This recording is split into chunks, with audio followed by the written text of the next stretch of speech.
100% 90% মারছিল আর 10% রাখছিল। কিন্তু হিটলার বলছিল যে একদিন বুঝবেন এর পরিণামটা কি, আমি যে মারছি আমার অপরাধ, বুঝবেন কিছু থুয়ে গেলাম, এতে আবার গ্যাস নিয়ে পরিপূর্ণ হয়ে যাবে দেশ, সারা দেশ ছাই যাবে।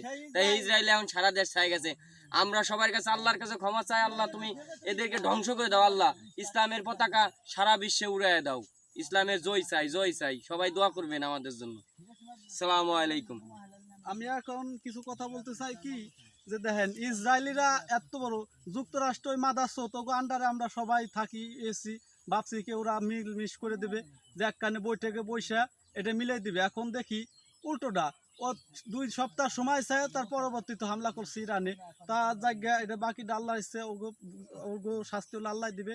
আমরা তো যদি পারবো না, পারলে ওর আমি পারমাণবিক অস্ত্র যদি আমি তৈরি করতে পারতাম, করে জিরার মতো আফগানিস্তান জানি কিরা ছিল, লাদেনের মতো যদি আমি কিছু করতে পারতাম, করে আমি হামলা করতাম। কিন্তু লাদেনের মতো তো আমি হইতে পারি নাই, কারণ আমাকে তো এটা আছে, ওরা ওরা এদের জন্য আল্লাহ তবে আমরা 5 ওয়াক্ত নামাজ পড়বো আর দোয়া করবো এদের জন্য, যে আল্লাহ এদেরকে আল্লাহ রক্ষা করুক আর এদের ধ্বংস করুক। আল্লাহ ধ্বংস, আল্লাহর কাছে দোয়া, আল্লাহর কাছে চাবো আমরা, ধ্বংস চাই আল্লাহর কাছে, আল্লাহ ধ্বংস করবে।